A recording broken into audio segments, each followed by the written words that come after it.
교양의 숲을 거닐다. 위드 JRTI. 법관의 필수품 커피. 이것만은 알고 마시자.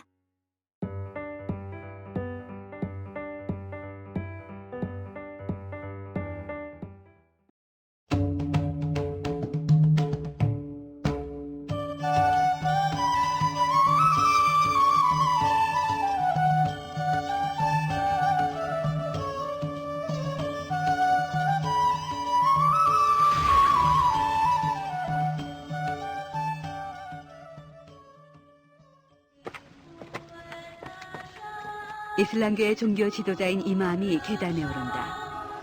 사람들에게 예배 시간이 되었음을 알리기 위해서다.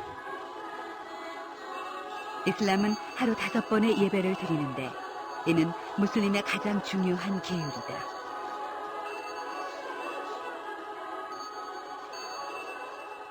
الله أكبر الله أكبر الله أكبر الله أكبر الله أكبر الله أكبر الله أكبر الله أكبر أشهد أن لا إله إلا الله أشهد أن لا 아잔이 울려 퍼지는 이 땅. إلا الله 일찍이 문명이 꽃을 피우고 이슬람을 탄생시킨 바로 이곳에서 커피는 인류에 의해 처음으로 경작됐고 이슬람에 의해 커피 문화가 발생됐다. 그리고 지중해를 통한 바닷길과 사막을 가로지르는 육로를 통해 커피는 더 넓은 세상, 유럽으로 전파됐다.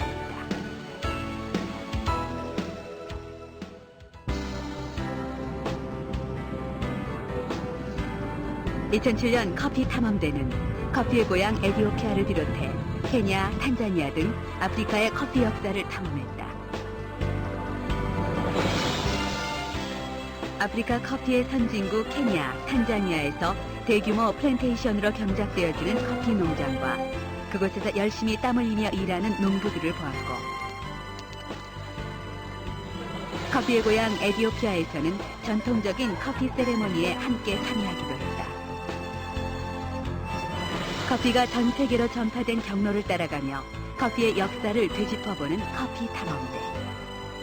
2007년 그 첫 번째 탐험은 아프리카를 떠난 커피가 홍해를 건너 예멘에 도착하면서 마무리됐습니다.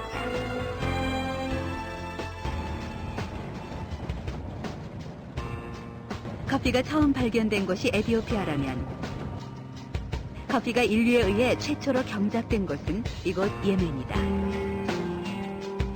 커피 경작은 예멘의 수도 사나 인근 고원지대에서 주로 이루어졌는데 그중 세계적으로 유명한 곳이 바닛 마타르다. 그렇다면 커피는 왜 이곳 예멘에서 경작을 하게 됐을까? 예멘의 경작지는 자연적으로 커피가 자생할 수 있는 그런 환경이 아닙니다. 예멘의 경작지는 인간에 의해서 경작되어지지 않으면 안 될 정도의 척박한 환경, 또 아주 깎아지르는 산, 이런 자연 환경 때문에 경작을 하게 되었죠. 이 커피는 인류에 의해서 보살핌을 받게 되고 또 좀 더 다듬어진 커피가 되면서 인류에게는 좀 더 질 좋은 커피로 거듭나게 됩니다. 9세기 커피의 발견 이후 무슬림들은 커피가 지닌 각성작용에 매료됐다. 이에 이슬람에서 커피는 신의 음료로 대단한 인기를 얻었고 에티오피아와 교류가 빈번했던 이슬람 국가 예멘에서 본격적인 커피 재배를 시작한 것이다. 해발 2000m를 넘나드는 고지에서 경작되는 예멘의 커피는 대규모로 재배되는 남미 커피에 비해 잘 알려지지는 않았다. 하지만 예멘 커피가 가진 역사성으로 커피 애호가들에게 꾸준한 사랑을 받고 있다.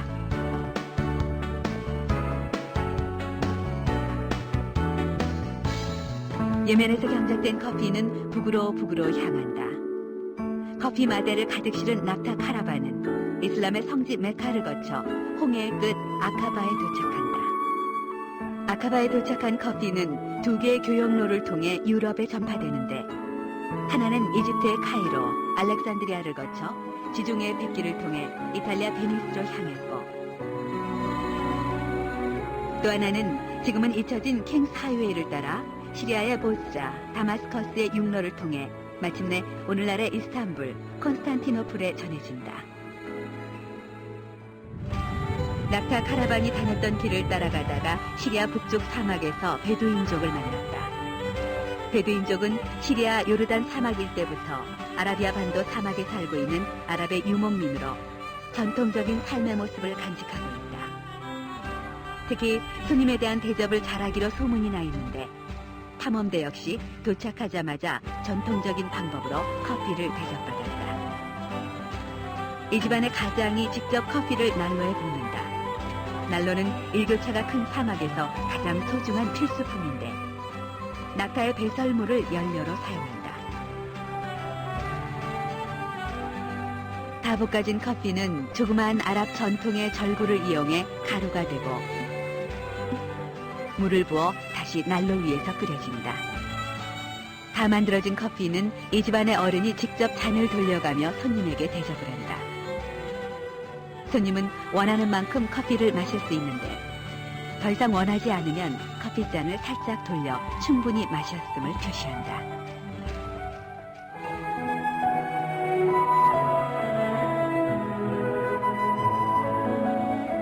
다마스커스의 중심 우마이야 모스크. 우마이야 모스크 주변 시장에 경쾌한 종소리가 울린다. 소리를 내는 주인공을 따라가 보니 다름 아닌 커피 장수다.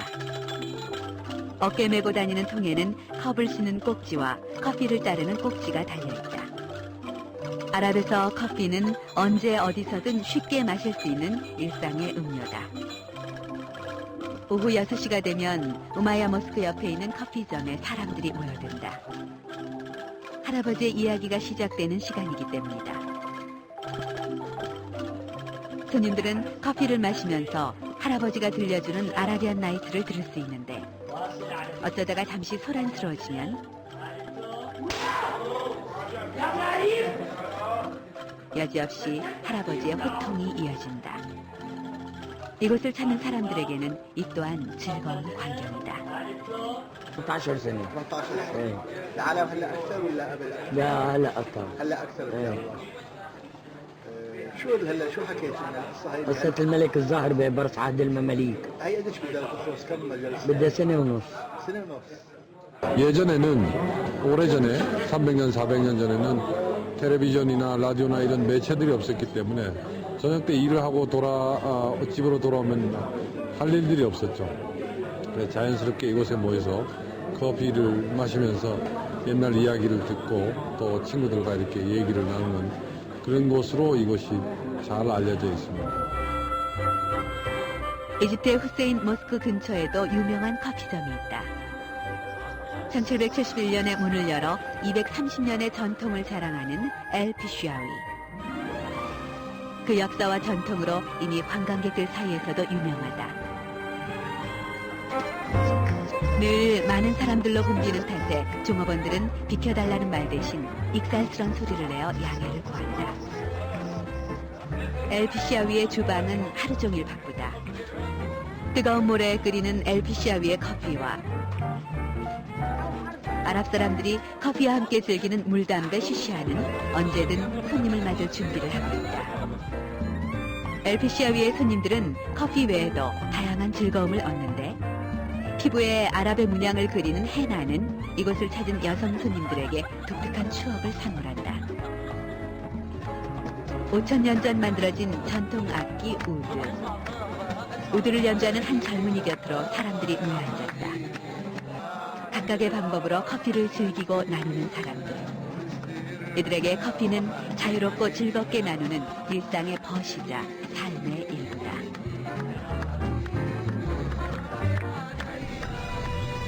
탐험대의 마지막 여정 알렉산드리아. 15세기 알렉산드리아에서 커피를 가득 실은 배는 지중해를 건너 당시 유럽 교역의 중심지였던 이탈리아의 베니스로 향했다. 아프리카에서 발견되어 아랍에서 처음으로 경작되어진 커피. 이제 그 커피는 아랍을 지나 커피의 르네상스를 만들어낸 유럽으로 향한다. 뜨거운 사막과 아잔이 울려 퍼지는 이슬람의 땅 아랍. 이제 아랍은 커피를 키워내고 커피 문화를 탄생시킨 땅으로도 기억될 것이다.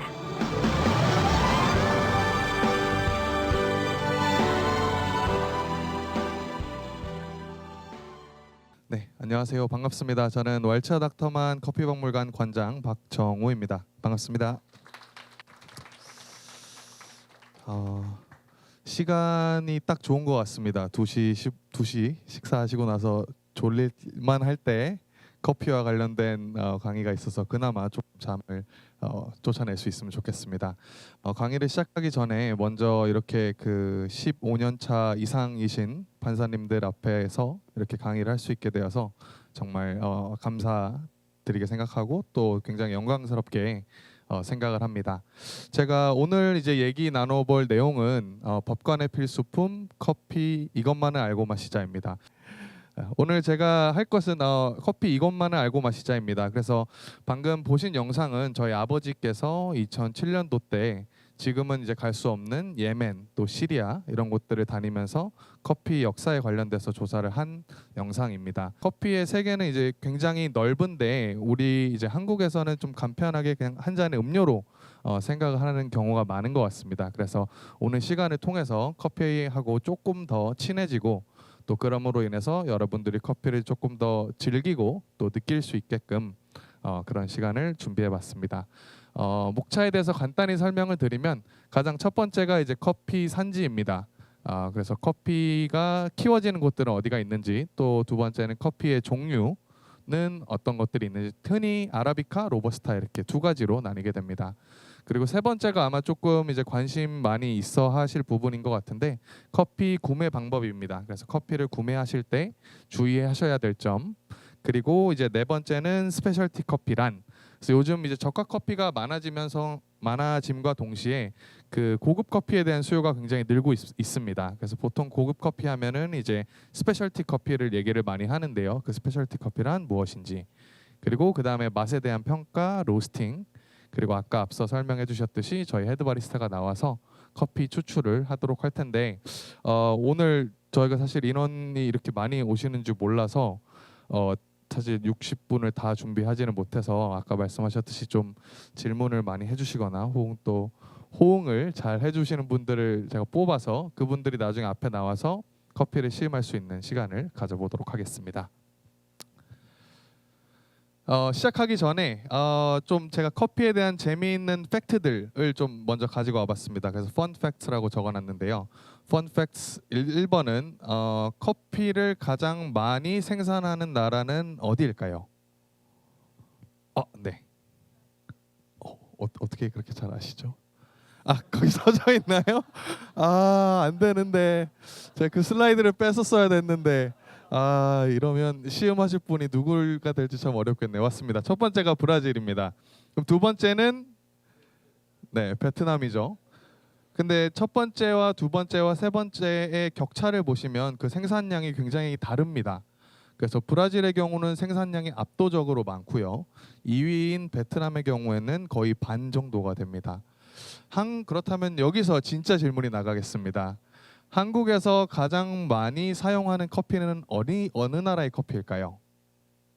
콜롬비아. 어떤 분이셨죠? 콜롬비아. 네. 베트남. 네. 브라질. 그렇죠. 좋습니다. 1등, 2등, 3위가 나왔네요. 1위, 3위가 생산국 1위, 3위가 나왔는데 1위는 베트남입니다. 그 이유가 굉장히 흥미로운데요. 베트남 커피의 대부분 커피는 로버스타 종이 생산이 됩니다. 80% 90% 이상이 로버스타 종입니다. 로버스타 커피는 대부분 인스턴트 혹은 믹스 커피에 많이 사용이 됩니다. 혹은 에스프레소. 한국에서 커피는 대부분 뭘 마시죠? 믹스 혹은 아메리카노를 마시죠. 아메리카노는 에스프레소와 물을 합친 게 아메리카노입니다. 그래서 대부분 에스프레소에도 로버스타가 들어가고 믹스나 인스턴트 커피, 지금 제가 이제 여기 오면서도 보였는데 이제 모카 골드 이렇게 전부 로버스타 커피가 들어갑니다. 네, 그래서 첫 번째로 한국에서 가장 많이 수입되는 커피는 베트남입니다. 네, 이따가 시음할 때 뵙겠습니다. 네, 그래서 이렇게 1등, 2등, 3등 나와 있고요. 자, 그렇다면은 커피를 다 나와 있네요. 커피를 가장 많이 소비하는 나라는 어디일까요? 라고 나와 있는데, 네, 첫 번째가 미국이고 두 번째가 이제 브라질로 나와 있을 겁니다. 제가 사실 이 슬라이드를 추가를 하지 않았었어야 됐는데, 두 번째는 그 인당 커피 소비량이 가장 많은 곳입니다. 인당 커피 소비량이 가장 많은 곳은, 이건 아마 제가 질문했으면 아무도 못 맞추셨을 거예요. 1위는 핀란드입니다. 그래서 뭐 아마 대부분 예상을 하시겠지만 핀란드는 워낙 춥고 그렇기 때문에 따뜻한 커피를 많이 마시고, 춥기 때문에 더 쓴 커피를 마십니다. 보통 커피가 더 쓰려면은 커피 양을 많이 넣으면 커피가 더 써지는 경우가 많습니다. 그래서 1인당 소비량이 가장 많은 곳은 바로 핀란드입니다. 다음 슬라이드가 바로 한국의 1인당 커피 소비량입니다. 그래서 이쪽 제일 오른쪽을 보시면은 2018년도임에도 불구하고 이미 353잔이 넘었습니다. 그러니까 평균적으로 봤었을 때 하루에 한국 사람들은 커피 한 잔을 마신다. 안 마시는 사람도 포함이 되어 있는 숫자겠죠. 그래서 이미 한국의 커피 소비량도 굉장히 높아져 있는 상황이고 계속 지속적으로 늘어날 것으로 보입니다. 네, 아마 이거는 조금 보시기가 어려울 거예요. 자, 커피가 그렇다면은 가장 처음 발견된 곳은 어디일까요? 커피가 제일 처음 발견된 곳. 네, 써져 있나요? 네. 보이나요, 그게? 아, 네, 좋습니다. 네, 맞습니다. 왜냐면 텍스트가 아마 안 보일 것 같아서, 그래서 제가 다음 슬라이드 보면 조금 더 줌인을 시켜놨는데, 맞습니다. 여기 보시면은 이제 커피가 가장 처음 발견된 곳은 800년경 에티오피아에서 발견이 됐습니다. 그래서 인류는 지금 1000년 이상으로 커피를 마셔오고 있고요. 커피가 이제 처음에 어떻게 발견됐느냐는 굉장히 많은 설이 있지만 가장 유명한 게 이제 칼디의 전설이라고 해서, 칼디라는 양치기 소년이 있었습니다. 근데 양이 어떤 열매를 먹었는데 너무 흥분하고 에너제틱 되는 거예요. 그래서 이게 뭘까 했더니 커피 열매였고, 그 당시 때 이제 잠을 쫓아내야 됐던 수도승들에게 커피를 전달하게 되면서 커피가 전파가 됐다라는 게 전설입니다. 사실 이제 팩트는 아니고요, 전설입니다. 근데 아마 한국에서도 카페 중에 뭐 칼디 커피, 뭐 카페 이렇게 많이들 있을 겁니다. 그 칼디는 이제 칼디의 전설에서 온 겁니다. 그래서 아까 영상에서도 나왔다시피 에티오피아에서 처음 발견돼서 화살표에 따라서 커피가 전파된 경로이고요. 예멘은 커피 최초의 경작지죠. 세계 최초의 커피 경작지. 그리고 이슬람 문화를 따라서 유럽에 도달하게 됩니다. 근데 이제 유럽에서 갑자기 여기는 이제 오케이, 이 루트가 맞겠구나 싶은데 갑자기 이렇게 멀리 가게 되죠. 그 이유는 뭘까요? 네, 대항해 시대. 조금 더 구체적으로 얘기하면은 바로 이제 식민지입니다. 그래서 지금 보시면은 이제 인도, 여기 보시는 인도나 인도네시아 같은 곳들이 전부 유럽 국가의 식민지들이었죠.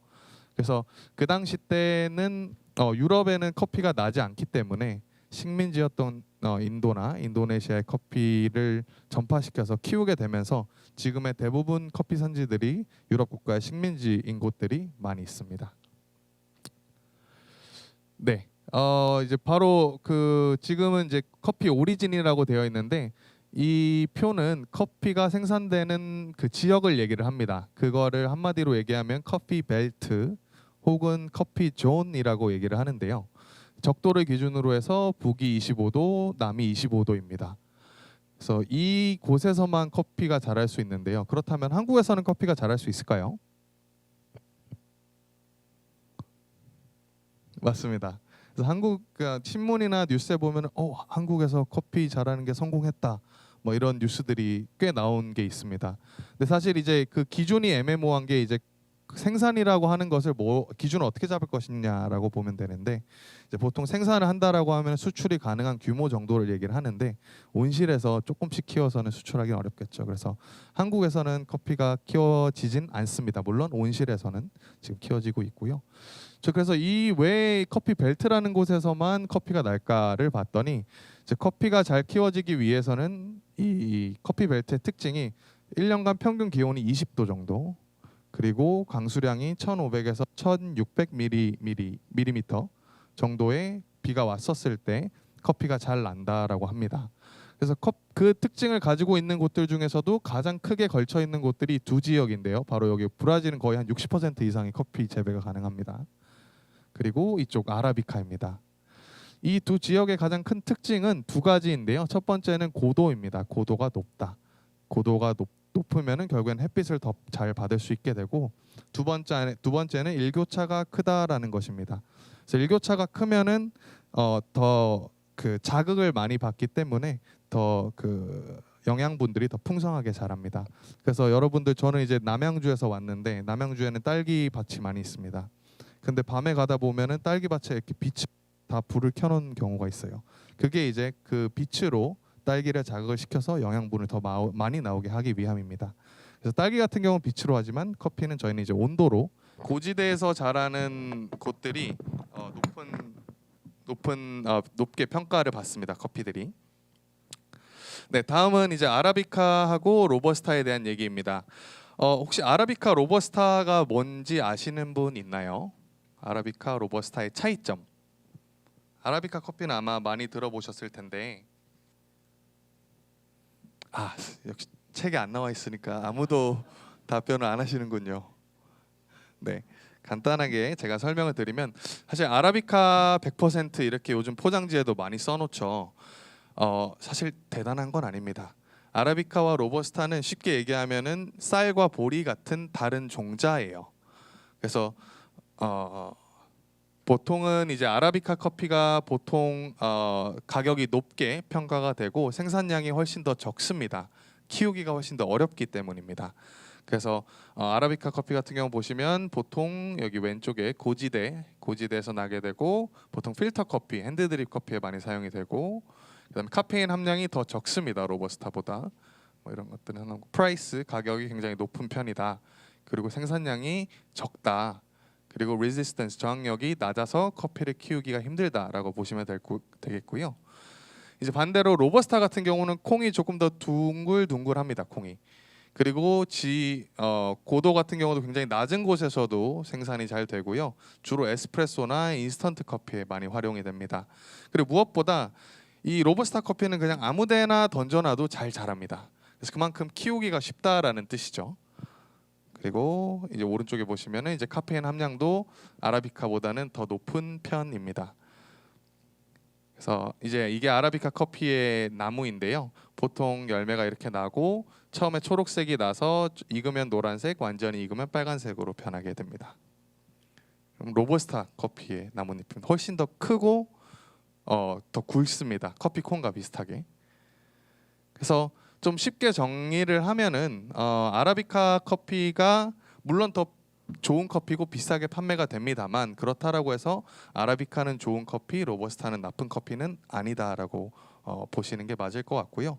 그래서 이제 보통 패키지에는 100% 아라비카 커피 100%라고 써져 있는데 그 뜻은 쌀 100%라고 얘기하는 거랑 똑같습니다. 그래서 어떤 대단한 의미를 가지고 있지는 않습니다. 그리고 이제 사실 저도 커피 업계에 있지만 커피 업계에서 이런 걸로 마케팅 활용을 굉장히 많이 합니다. 제가 나중에 이제 다음 거에서 한번 보여드리도록 할게요. 네, 다음은 이제 커피 구매할 때 이제 중요한 부분들을 제가 좀 정리를 해봤습니다. 사실 중요한 부분들이 많이 있지만 크게 세 가지로 나눴는데요. 우선 첫 번째는 용량입니다. 커피를 구매하실 때는 1kg, 2kg짜리 커피보다는 100g, 200g짜리 커피를 사시는 것을 추천드립니다. 커피는 처음에 이제 그 나무에서 났었을 때를 생두라고 하는데요. 이게 로스팅이 되면 원두로 바뀌게 됩니다. 로스팅이 되고 난 이후로부터는 신선도가 급격하게 떨어지고 여기서 분쇄가 되면은 급속도로 신선도가 떨어집니다. 그래서 첫 번째가 이제 용량, 작은 용량을 구매하라는 거고 두 번째가 이제 분쇄도. 절대 분쇄가 되어 있는 커피를 사시면 안 됩니다. 아무리 포장 그 기술이 좋아도 신선도가 떨어질 수밖에 없습니다. 그래서 항상 분쇄된 콩 말고 콩 상태의 원두를 사시는 것을 추천해 드리고요. 마지막이 이제 아까 그 마케팅과도 연결된 표기법입니다. 저는 이제 중고등학교를 다 하와이에서 나왔습니다. 그래서 제 친구가 얼마 전에 그 결혼식을 하와이에서 하고 신혼여행을 하와이로 갔다 와서 저한테 커피 선물을 해줬어요. 사실 이거는 아닙니다만 제가 비슷한 걸 찾아왔는데 이렇게 써져 있습니다. 하와이 커피는 굉장히 비쌉니다. 보통 콜롬비아, 브라질, 멕시코는 키로당 10,000원 정도 한다면 하와이 코나는 13만 원, 자메이카 블루 마운틴은 14만 원, 그리고 요즘 많이들 아시는 뭐 게이샤 커피 이런 거는 30만 원 키로당. 그러니까 거의 13배에서 30배 가까이 비쌉니다. 그래서 그렇다 보니까 하와이 커피가 굉장히 유명한데요. 여기도 보시면은 뭐 로얄 코나, 뭐 하와이 이렇게 써져 있는데 자세히 보시면은 10% 코나 커피 블렌드라고 되어 있어요. 그러니까 코나라고는 대문짝만하게 써놨지만 실제로는 10%의 코나 커피만 들어간 겁니다. 여기서 더 재밌는 것은 여기 밑에 보시면 all purpose ground라고 돼 있어요. 모든 목적에 맞는 분쇄도. 그런 분쇄도는 없습니다. 세상에 존재하지 않습니다. 네, 보통 아시는 게 이제 에스프레소 같은 경우는 분쇄도가 굉장히 고와야 되고요, 밀가루처럼. 많이들 하시는 핸드드립 같은 경우는 모래알 정도의 굵기가 돼야 됩니다. 근데 이제 all purpose grind라는 거는 정말 그 말이 되지 않는데 여기 이렇게 써져 있습니다. 그래서 보통 보실 때는 꼭 그 함량 같은 걸 같이 보셔서 보통 그래서 이제 요즘 싱글 오리진이라고 많이 들어보셨을 텐데 싱글 오리진도 사실 대단한 건 아니고 그냥 한 가지 종류의 커피가 들어가 있다라는 뜻입니다. 그래서 사실 뭐 블렌드가 나쁘다라는 것은 아니지만 이렇게 어떤 비싼 유명한 산지를 크게 써놓고 밑에 함량을 보시면 사실 그 신혼여행에서 받아온 건 전 심지어 2%였어요. 충격이었습니다. 이런 게 합법적으로 판매가 되는구나. 그 표기를 그렇게 할 수가 있구나. 저 정말 좀 충격을 먹었습니다. 그 사진을 제가 가지고 오려고 했는데 어쨌든 좋은 예인 것 같아서 그래서 구매하실 때는 꼭 용량 작은 거, 분쇄가 되지 않아 있는 거, 또 표기법을 보고 구매하시는 것을 추천해 드리겠습니다. 네, 이제 이 부분은 제가 마지막에 좀 추가한 부분인데 아까 말씀드렸듯이 이제 아메리카노 같은 경우는 에스프레소에다가 물이 섞인 겁니다만 그걸 모르는 분들도 꽤 많이 계시더라고요. 그래서 좀 많이 나가는 베리에이션 메뉴들 위주로 해서 제가 이렇게 가지고 왔습니다. 그래서 밑에로 먼저 시작을 해보면 보통 카페 라떼 많이 아시죠? 카페 라떼와 카페 오레도 혹시 들어보셨나요? 카페 오레? 메일 유업에서도 카페 오레라는 제품이 나왔었죠. 카페 라떼와 카페 오레의 차이는 뭘까요? 에스프레소가 쓰냐 안 쓰냐의 차이. 네. 또 혹시 의견이 있으신 분 있을까요? 네. 네. 대단하신데요. 네. 맞습니다. 정확해요. 카페 라떼는 이태리 말로 카페는 커피, 라떼는 우유라는 뜻이고요. 카페는 커피, 프랑스 말로 오는 with라는 뜻이고 레가 우유라는 뜻입니다. 결국에는 똑같이 커피 우유라는 뜻이에요. 근데 하나는 이태리 말로 된 거고 하나는 프랑스 말로 불어로 된 겁니다. 근데 이제 한국에서 카페 라떼, 카페 오레 차이점을 쳐보면 뭐 이렇게 그래프에서 보시는 것처럼 뭐 우유가 더 들어가야 돼, 거품의 퀄리티가 더 거칠어야 돼 이렇게 되는 경우가 많은데 사실 그거는 사실 정답은 없고 조금씩 다 다릅니다. 나라마다, 국가마다, 카페들마다. 근데 어쨌건 사실 의미는 동일하다라고 봐주시면 될 것 같아요. 이렇게처럼 라떼 같은 경우는 그래서 아까 이제 쓰다 안 쓰다라고 기준을 해주셨는데 라떼 같은 경우는 뭐 커피 함량이 조금 덜 들어간다, 카페 오레는 조금 더 들어간다, 뭐 이렇게도 많이 얘기를 합니다. 하지만 정답은 없습니다. 다음은 이제 카푸치노입니다. 카푸치노는 아마 조금 알기가 어려울 거예요. 그 카푸치노는 카푸친이라는 옛날에 프란치스코 그 회의 그 카푸친 그 형제회가 있었는데 그 카푸친 형제회의 모자가 그 거품하고 비슷하게 생겼다라고 해서 카푸치노라고 지어졌습니다. 그래서 참 전혀 그 연관이 잘 되진 않습니다만 그 모자처럼 생겼다라고 해서 이름이 카푸치노라고 됐다라고 합니다. 그러면 마키아토는 뭘까요? 캐러멜 마키아토 아마 많이 드실 텐데 마키아토의 뜻은 뭘까요?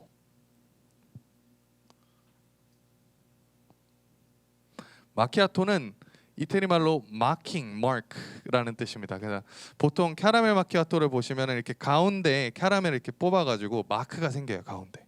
그래서 그 마킹을 보고 마키아토라고 짓게 되었습니다. 그래서 생각보다 굉장히 간단합니다. 네. 그래서 카페 마키아토 이렇게 돼 있고요. 이제 위에는 이제 에스프레소에 관련된 겁니다. 그래서 보통 에스프레소를 시킬 때는 에스프레소를 주문하면은 기본적으로는 원샷이 나옵니다. 근데 나는 원샷 말고 양을 좀 더 많이 하고 싶어라고 할 때는 도피오라고 해주시면 되고요. 도피오는 투라는 뜻입니다. 그래서 두 잔을 의미를 뜻하고요. 그다음 두 번째 룽고. 룽고는 뭘까요? 이 그림만 봐도 조금 더 알 수 있죠. 그렇죠, 맞습니다. 롱, 그러니까 길게 뽑았다라고 해서 이제 사실 양 같은 경우는 거의 비슷하게 나오는 경우가 많아요, 도피오하고. 하지만 이제 룽고 같은 경우는 원샷의 분량의 커피로 길게 뽑았다라는 겁니다. 그래서 아무래도 조금 더 연할 수밖에 없고, 그래서 본인이 조금 연한 커피를 좋아한다라고 하면은 카페 가셔서 저는 에스프레소 리스트레토로 주세요라고 얘기를 하시면 되겠습니다. 죄송합니다, 룽고라고 해야 되겠네요. 네. 다음은 이제 리스트레토인데요. 리스트레토는 이제 반대로 이제 짧게 뽑는다는 뜻입니다. 그래서 원샷의 분량의 커피로 원샷보다 더 작은 분량의 커피를 내서 더 쓴맛이 더 강하고 조금 더 깊은 맛을 원하시는 분들은 리스트레토로 주문을 해주시면 되겠습니다. 그래서 꼭 여러분들 카페 가실 때 에스프레소를 한번 시켜보시는 것을 추천드리고 전 에스프레소 리스트레토로 주세요 라고 했었을 때 이 바리스타가 알아듣고 추출한다라고 하면 이 카페가 그래도 잘 하는 곳이구나, 많이 공부를 하는 곳이구나, 이렇게 좀 나름대로의 평가를 하실 수가 있습니다. 그리고 이제 한국에서 가장 많이 마시는 아메리카노죠. 아메리카노는 물에다가 에스프레소를 넣은 것이 아메리카노입니다. 혹시 아메리카노가 왜 아메리카노인지 아시는 분 있을까요? 왜 아메리카노라고 할까요? 네.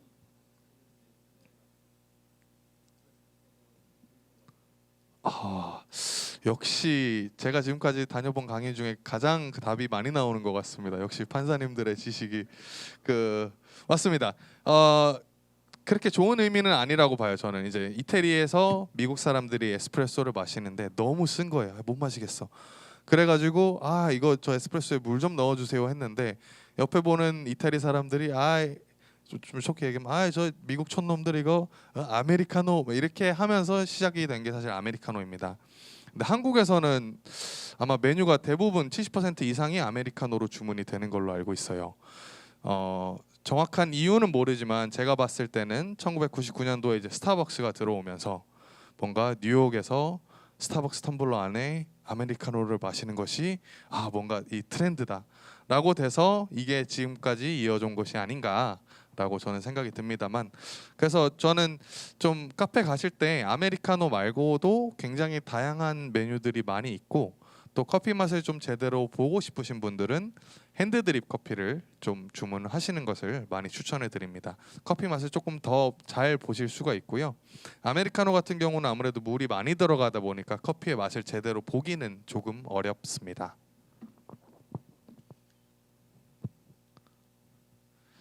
네. 다음은 이제 스페셜티 커피에 대한 얘기입니다.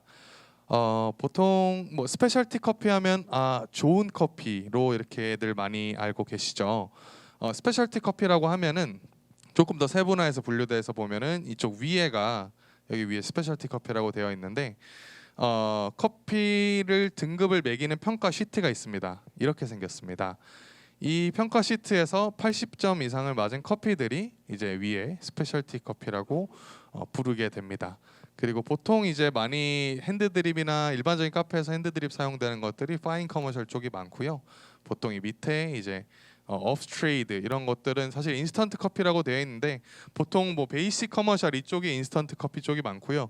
트라이아지 업그레이드 이런 것들은 대부분 내부에서 활용을 하는 경우가 많아요.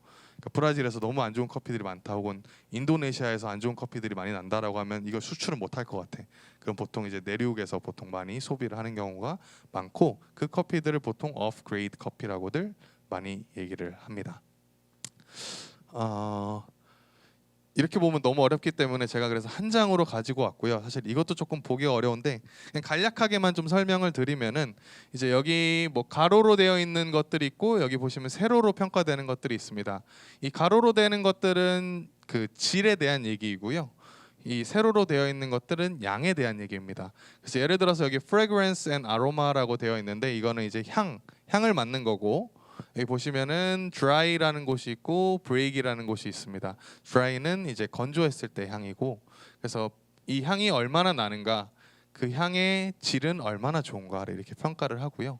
10가지 항목을 통해서 스코어를 냅니다만 저희가 오늘 이걸 다 하기에는 조금 많기 때문에 제가 딱 3가지 중요한 거 3가지만 가지고 왔습니다. 첫 번째가 바로 바디입니다. 바디감이라고 보통 많이 표현을 하죠.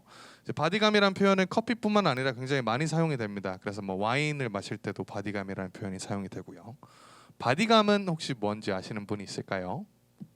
바디감 많이 얘기하죠. 로스팅의 탄닌의 감. 오케이, 네네. 혹시 또 다른 아이디어 있으신 분 있을까요? 그 바디감은 맛에 대한 것보다는 질감에 대한 얘기입니다. 그러니까 텍스처에 대한 얘기고요. 그래서 좀 쉽게 비유를 하자면 바디감이 가볍다라고 하면은 물, 바디감이 무겁다라고 하면은 꿀, 바디감이 보통이다라고 하면 뭐 우유 정도로 생각을 해주시면 좋을 것 같아요. 그래서 이게 바디감이 굉장히 무거운 커피다라고 하면은 이게 질감이 굉장히 좀 무겁다라고 봐주시면 될 것 같고. 이제 이게 탄닌이라고도 볼 수가 있는 게 보통 바디감이 높아지려면 로스팅이 더 돼야 바디감이 높아집니다. 대부분 로스팅 기본은 나중에도 잠깐 말씀을 드리겠지만 커피는 로스팅이 덜 되면 신맛이 나고 로스팅이 더 많이 되면은 쓴맛이 납니다. 그래서 어떻게 보면 바디감이 높다라는 게 탄닌이 높다라고 또 얘기할 수는 있겠죠. 하지만 이제 정확한 표현은 질감으로 봐주시면 되겠습니다. 두 번째는 어시디티입니다. 한국에서 보통 이제 산미라고 하죠. 이거에 대해서 제가 굉장히 할 얘기가 많습니다. 산미의 뜻은 아마 대부분 알고 계시리라고 믿습니다. 고개를 방금 이제 끄덕여 주셨는데 산미의 뜻은 뭐죠? 그렇죠. 신맛이라고들 보통 많이 알고 계세요. 산미의 정확한 뜻은 좀 표현을 하자면은 그 화사함, 밝음으로 봐주시면 될 것 같아요. 그래서 어떤 과일의 상큼한 맛, 또 꽃의 그런 그 플로럴한 맛 이런 것들을 전부 산미라고 하고요. 신맛은 산미 중에 일부를 뜻합니다. 근데 이제 한국에서 보통 산미를 싫어하는 분들이 굉장히 많아요. 나는 산미 있는 커피 싫어해. 근데 대부분 그렇게 말씀을 하시는 분들의 경험을 들어보면 이제 아까 말씀드렸듯이 커피는 로스팅이 덜 되면은 신맛이 많이 납니다. 로스팅이 덜 되면. 그러면 이 커피가 그 맛을 가지고 있지 않음에도 로스팅을 확 덜 해버리면 그 신맛이 나요. 근데 이게 신맛이 어떤 아까 말한 과일의 상큼함이나 꽃의 향긋함이 아니라 시큼 털털한 맛, 약간 식초의 시큼 털털한 맛이 나는 경우가 많습니다. 그래서 대부분 그런 그 산미를 경험을 하고 나는 산미 있는 커피를 싫어해라고 말씀을 하시는 경우들이 많아요. 하지만 그게 아니라 오히려 꽃이나 과일 향 나는 것들을 산미라고 하고 신맛은 산미의 일부라고 봐주시는 게 좋을 것 같습니다. 네, 다음은 이제 마지막으로는 아로마입니다. 아로마는 뭐 쉽게 얘기해서 향에 대한 얘기이고요. 아까 처음에 얘기했던 것처럼 이제 웻 아로마, 뭐 드라이 아로마 이렇게 보통 많이 나뉘는데 드라이 아로마 같은 경우는 물을 붓지 않았을 때 커피를 분쇄했을 때 나는 향을 드라이 아로마라고 하고요. 웻 아로마는 물을 부었을 때 나는 향을 웻 아로마라고 합니다. 그래서 그렇게 크게 2가지 정도가 있다라고 알아주시면 될 것 같습니다. 이게 이제 커피에 대한 모든 맛이 들어가 있는 그 차트입니다. 그래서 아까 제가 방금 말씀드린 그 산미, 어시디티 부분을 얘기할 때는 여기 보시면은 프루티하고 플로럴이 있습니다. 플로럴 같은 경우는 위에 보면 카모마일, 로즈, 자스민이 있고요. 프루티 같은 경우는 뭐 베리, 그 다음에 other fruit, 뭐 citrus fruit 이렇게 돼 있습니다. 그래서 위에도 더 자세히 보시면은 뭐 블루베리, 스트로베리 이렇게 나눠져 있고요. 그래서 지금 제가 말씀드린 요 두 가지가 사실은 요즘 스페셜티 커피들이 가장 많이 가지고 있는 맛들입니다. 과일하고 꽃향이 많이 나는 것들이 대부분 커피들이 높게 평가가 됩니다. 그래서 아까 말씀드린 파나마 게이샤 같은 경우도 꽃향이 엄청납니다. 꽃향, 과일향이. 그래서 대부분 이쪽이 이제 높이 평가되는 맛을 뜻하고요. 이제 이쪽 왼쪽으로 가시다 보면 이제 로스팅이 더 점점 더 되면서 나는 맛들이 나옵니다. 여기 보면 뭐 스윗이라고 돼 있는데 뭐 많이 표현되는 브라운 슈거, 흑설탕 맛도 있고 여기 뭐 바닐라도 있고 로스팅이 조금 더 되면은 여기 코코아 이러면서 다크 초콜릿, 그러니까 초콜릿도 다크 초콜릿, 뭐 밀크 초콜릿 이렇게 나눠집니다. 그 다음에 너티 이렇게 돼 있고 조금 더 가면은 로스팅이 많아지면 여기 burnt 탄 맛 이렇게 되어 있고요. 이제 더 많이 가면 이쪽엔 아덜이라고 되어 있는데 여기 케미칼이라고 되어 있습니다. 케미컬 맛이 난다. 케미컬 맛이 무슨 맛일까? 밑으로 가보면 여기 보면 러버, 고무 맛, 고무 맛이 있고요. 그리고 또 여기 더 밑에 가보시면은 여기 뭐 우디라는 것도 있고 심지어 그 레더, 보통 뭐 가죽 가방이나 가죽 제품을 샀었을 때 처음에 이렇게 맡으면 나는 냄새 있잖아요. 가죽 냄새. 그 가죽 냄새도 여기 이렇게 들어가 있습니다. 그래서 보통적으로 이제 아까 뭐 커피의 산지를 가거나 커피 전문가들끼리 얘기를 할 때 이 차트에 있는 맛으로 대부분 소통을 하는 경우가 많습니다. 그래서 뭐 이런 차트가 있다 정도만 알아주시면 좋을 것 같고 굉장히 뭐 다양한 맛들이 있다 라고 알아주시면 좋을 것 같고요.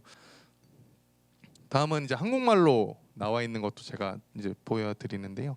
그리고 한 가지 설명을 빼먹은 게 이 옆에 보이면 이제 공간이 보입니다. 이렇게 여기 같은 경우는 공간이 굉장히 큰데 여기는 또 공간이 굉장히 작습니다.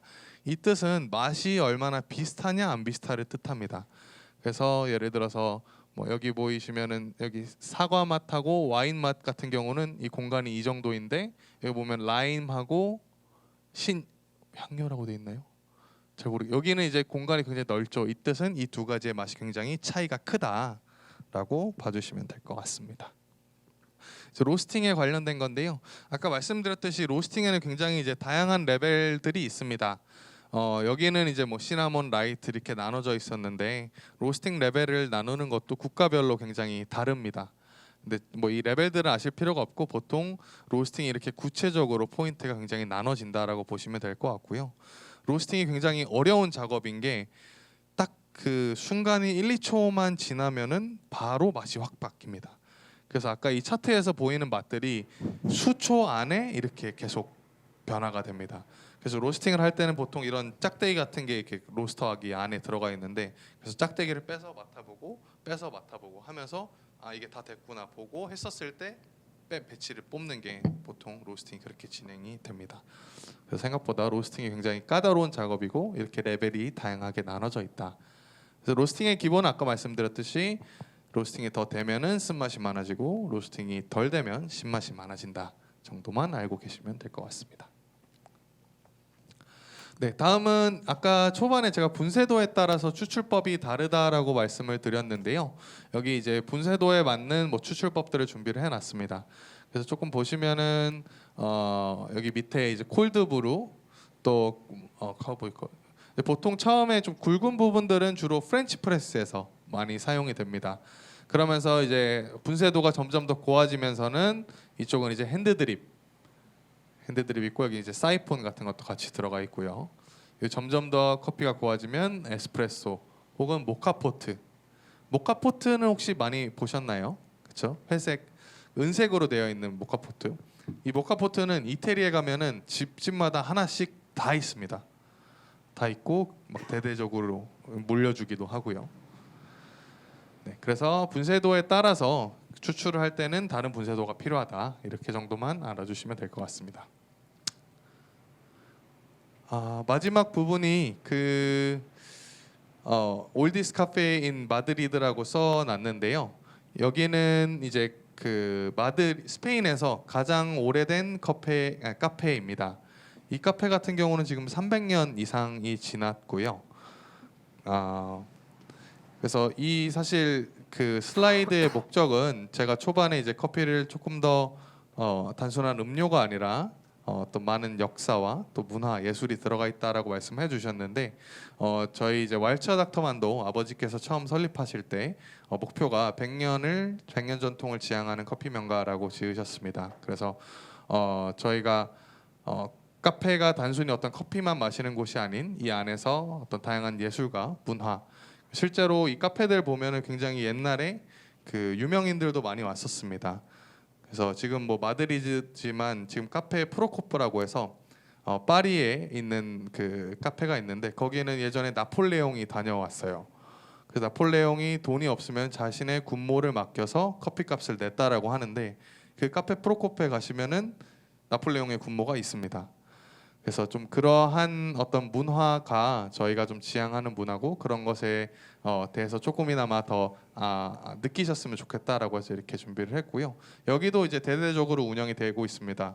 아마 마지막 슬라이드가 저희 아버지의 그 핸드폰 배경 화면인데요. 이겁니다. 네.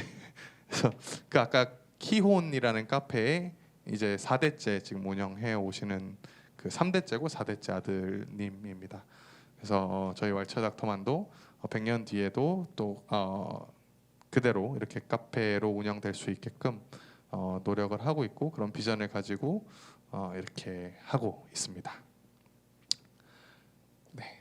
다음은 이제 마지막으로 여러분들이 많이 기다리시던 커피 추출 체험 쪽으로 갈 텐데요. 저희 헤드 바리스타인 김도엽 바리스타가 직접 추출해서 할 텐데 제가 아까 세 분을 미리 마음속으로 집어놨습니다. 아까 답변 잘해주신 분 한 분하고 또 앞에 첫 답변해주신 분 한 분하고 남성분 네 이렇게 세 분이서 저희가 6잔이 있기 때문에 그 세 분의 좀 친한 친구나 옆에 동료 그래서 2분이 같이 와서 6분이서 커피를 마셔보면 좋을 텐데 오늘 저희가 추출은 2가지의 커피를 할 겁니다. 그래서 우리 그 김도엽 바리스타가 추출하면서 추출할 때 주의해야 될 방법들 또 어떻게 하면 맛있는 커피를 내릴 수 있는지에 대해서 자세히 얘기하도록 하겠습니다. 네, 큰 박수로 맞이해 주시기 바랍니다.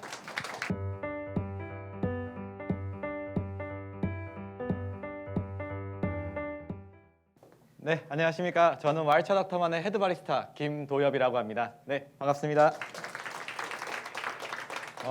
오늘 제가 강의 첫 데뷔전입니다.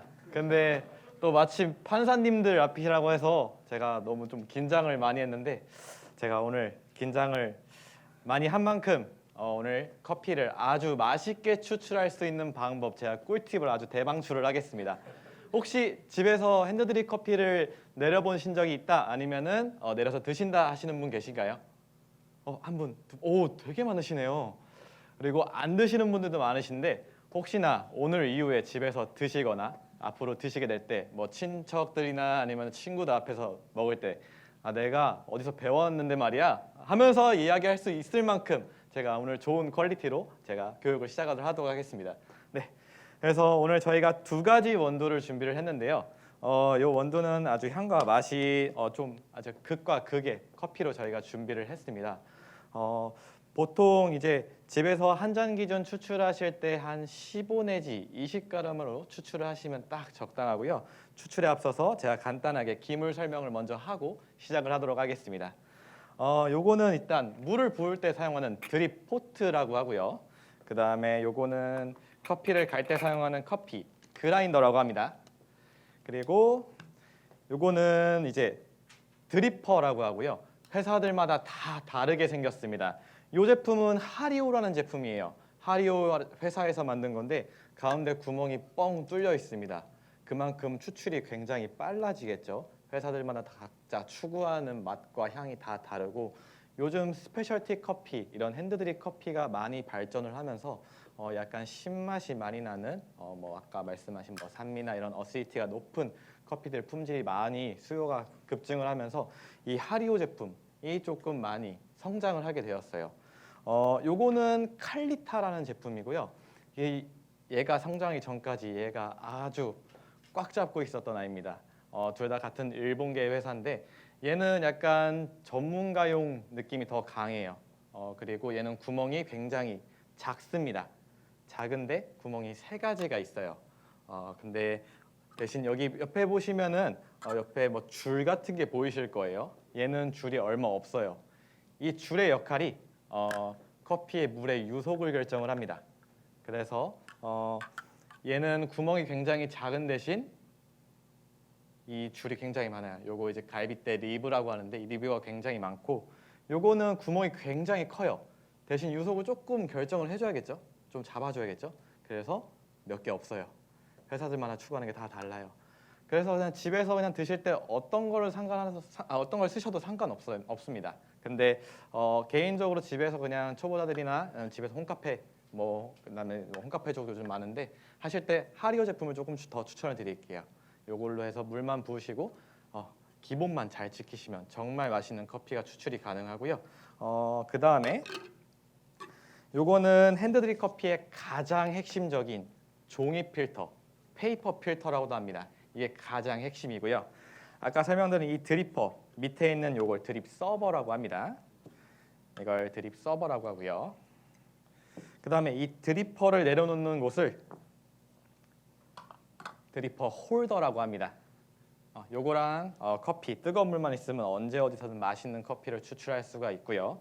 오늘 제가 알려드릴 거는 바리스타들이 하는 어떠한 기교도 없이 정말 기본적인 것만 알려드릴 거고요. 요 기본만 잘 지키셔도 정말 맛있는 커피를 추출할 수 있고 충분히 자랑까지도 하실만 합니다. 그래서 오늘 제가 커피를 먼저 준비를 하겠습니다. 제가 총 6잔을 준비를 할 건데 일단은 각 원두마다 50g씩 해가지고 제가 원두를 분쇄를 하겠습니다.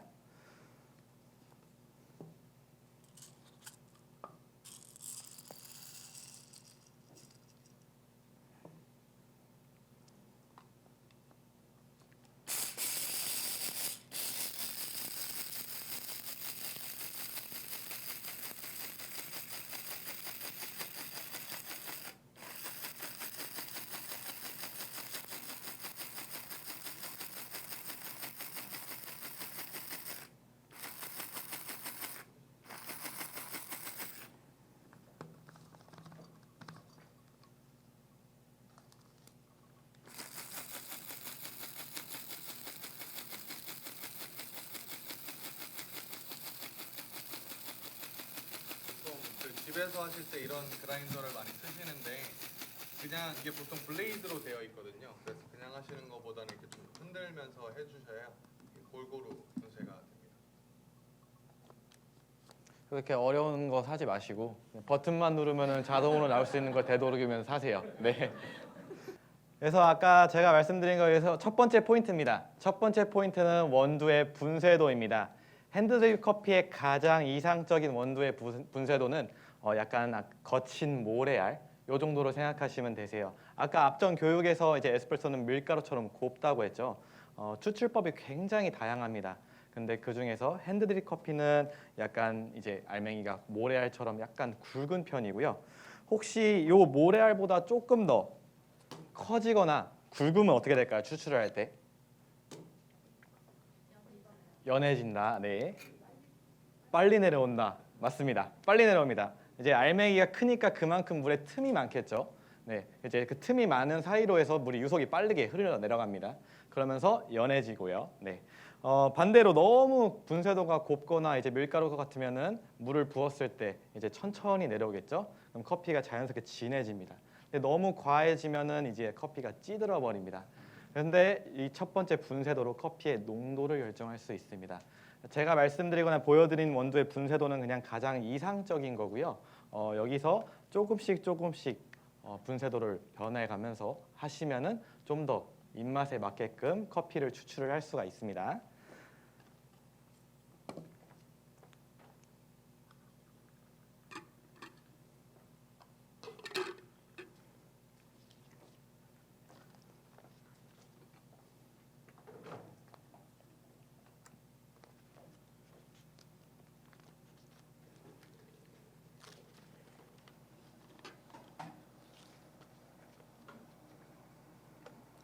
그리고 두 번째 포인트는 물의 온도입니다.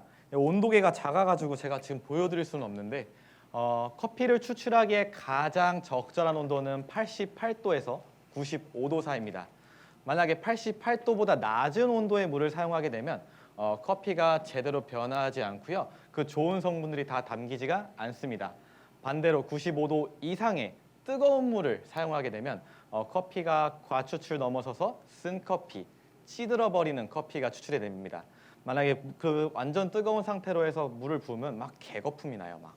네, 진짜 개거품이 납니다. 보통 원래 했었을 때 되게 이쁜 모양의 고운 입자 모양의 거품이 나는데 너무 뜨거우면 개거품이 나요. 그래서 보통 집에서 막 물을 끓여 드시는 전기 포트로 끓여 드시죠. 요즘 쿠팡에 보면은 온도 조절하는 뭐 그런 것도 판매를 저렴하게 하더라고요. 그런 건 거의 대부분은 없으실 거예요. 보통 100도까지 끓여 드실 텐데 그러면 한 40초에서 50초 정도 한 김 식혔다가 사용하시면 온도가 딱 맞습니다. 네. 그리고 더 좋은 방법은 요즘 드립포트를 사면은 이렇게 온도계를 꼽을 수 있게 구멍이 뚫려 있습니다. 네.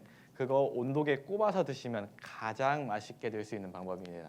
그래서 첫 번째 포인트는 원두의 분쇄도, 두 번째 포인트는 물의 온도고요.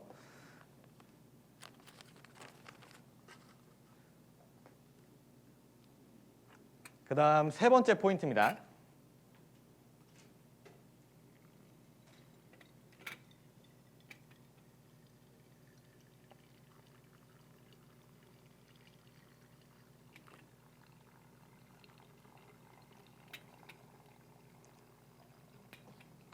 원두를 넣지 않았는데 물을 그냥 부었죠. 뜨거운 물을. 뭘까요? 데워준다? 찢어질 수 있으니까. 종이 맛을 거른다. 정답이 되게 많이 나왔어요. 가장 주목적은 예열입니다. 예열. 커피는 아까 두 번째 포인트가 온도에 굉장히 민감하다고 했죠. 똑같습니다. 아무리 뜨거운 물로 커피를 추출을 한다고 해도 이 밑에 있는 서버가 차갑게 되면 그 서버랑 뜨거운 커피랑 만나면서 향과 맛이 미묘하게 달라집니다. 또 그 다음에 완성된 커피가 결국은 미지근한 커피가 완성이 됩니다. 그리고 또 추가적으로는 아까 종이 맛이 난다고 하셨는데 이 종이 필터가 굉장히 큰 많은 장점들이 있는데 딱 한 가지 단점이 종이 맛이 나요. 그래서 그 종이 맛을 한번 걸러주는 역할, 그 다음에 이제 종이의 좀 밀착력을 좀 더 높여줄 수 있도록 한번 적셔주는 역할. 하지만 무엇보다도 제일 중요한 건 예열입니다. 네. 그래서 이제 앞에 잔들도 다 똑같이 지금 예열을 해놨습니다. 그래서 이 잔들도 똑같이 다 예열을 해주시는 게 가장 중요하고요. 그래서 이게 세 번째 포인트였습니다. 지금 온도계 보니까 딱 추출하기 적절한 온도가 돼서 제가 바로 이제 추출을 시작하도록 하겠습니다. 이렇게 이제 예열까지 끝나야 이제 추출이 이제 시작이 되는 거고요. 보통 대부분은 많이 예열을 안 하세요. 근데 예열을 하고 안 하고 차이가 미묘하게 맛이 다릅니다. 네, 꼭 집에서 추출할 때 예열을 꼭 하시고요.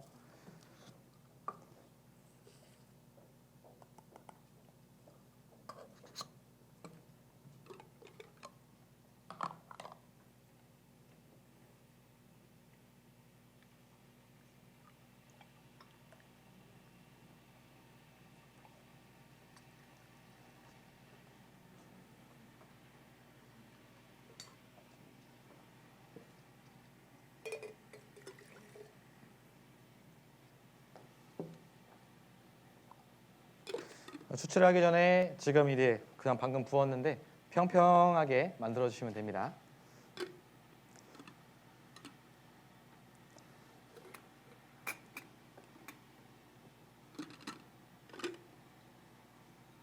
그 다음 네 번째 포인트입니다.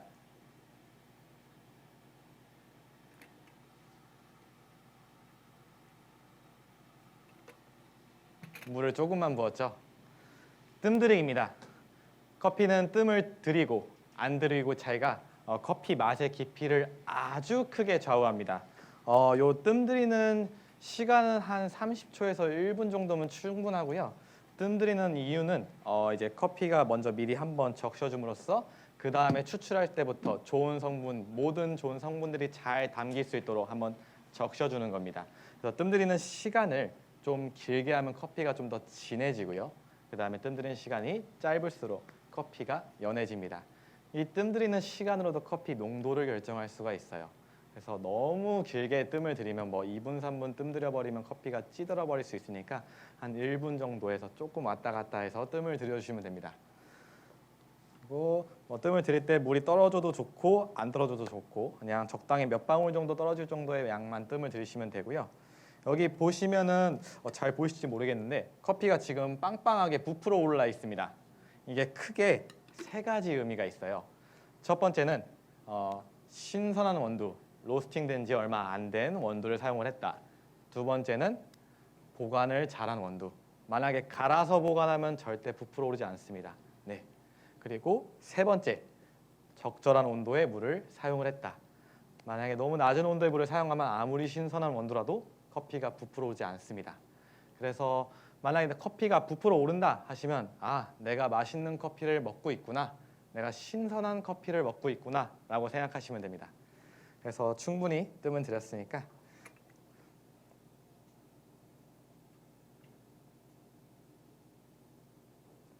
다음은 가운데다가 천천히 물을 조금만 더 많이 부을게요.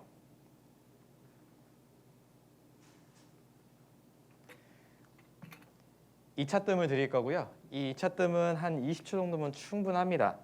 여기 보면 아까 제가 되게 이쁜 거품이 난다고 말씀드렸죠. 여기 지금 거품이 되게 이쁘게 나고 있는데 요 거품이 지금 커피가 변화하는 구간이고요. 한 20초, 30초 정도면 충분하고요. 이제부터 본격적으로 추출을 하겠습니다. 추출을 할 때는 가는 물줄기로 천천히 너무 낙차가 크지 않게 부어주시면 좋고요. 보통 이제 유튜브나 이런 데서 보시면은 막 돌릴 거예요. 막 돌리죠. TV도 막 돌리고. 커피 추출에는 정답은 없습니다. 단 오답은 있습니다. 돌려도 됩니다. 그리고 굳이 돌릴 필요도 없습니다. 근데 다만 끝에만 안 돌려주시면 됩니다. 끝에만 물을 때려 부으시지 않으시면 돼요. 아까 제가 드리퍼 설명드렸죠. 끝에 있는 갈빗대가 물의 유속을 결정을 한다. 그 물의 유속을 결정하는 곳에다가 물을 때려 부으면 원두만 훑고 그냥 물만 내려갑니다. 결론은. 그렇기 때문에 나는 더 깊은 맛의 커피를 추출해야지라고 하고 끝에까지 돌려버리시면 오히려 물맛이 더 강해지고 커피 맛이 더 약해질 거예요. 그래서 돌리고 싶으시면 가운데만 돌려주시면 됩니다. 네. 그래서 제가 본격적으로 추출을 하겠습니다.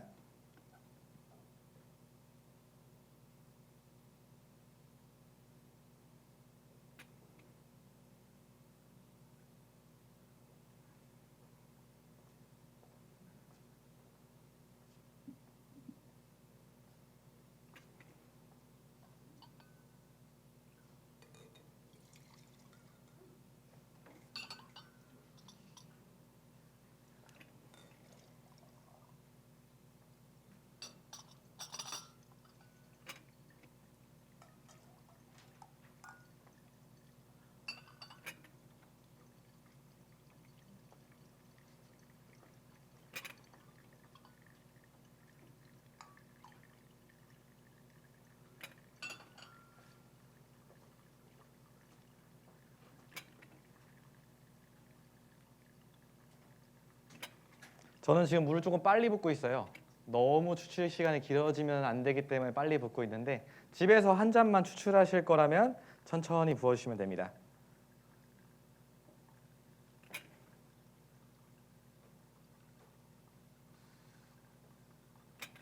그리고 물을 부을 때 이제 물이 어느 정도 좀 차오를 겁니다. 차오를 때 잠깐 멈췄다가 다 내려가기 전에 한 절반 정도 내려갔을 때 다시 물을 부어주시면 되고요. 그 다음에 방금 네 번째 포인트가 뜸들이기였는데 마지막 다섯 번째 포인트가 커피 물의 양으로 마지막 농도를 결정해 주시면 됩니다. 커피는 아무래도 기호식품이니까 본인의 입맛에 가장 잘 맞아야 되잖아요. 커피 로스팅이나 이런 거는 이제 사실 그 커피가 가지고 있는 그 특징을 잘 살리는 게 제일 주 목적이지만 내리는 것도 마찬가지입니다. 하지만 집에서 혼자 드실 때는 본인의 입맛에 맞아야 되니까 제가 말씀드린 5가지 포인트, 첫 번째 분쇄도, 두 번째 물의 온도, 세 번째 예열, 네 번째 뜸들이기, 다섯 번째 물의 양, 요거를 조금씩 변형을 해가면서 커피의 맛이 조금씩 달라질 거예요. 그러면서 본인의 입맛에 맞게끔 조금씩 천천히 찾아가시면 됩니다.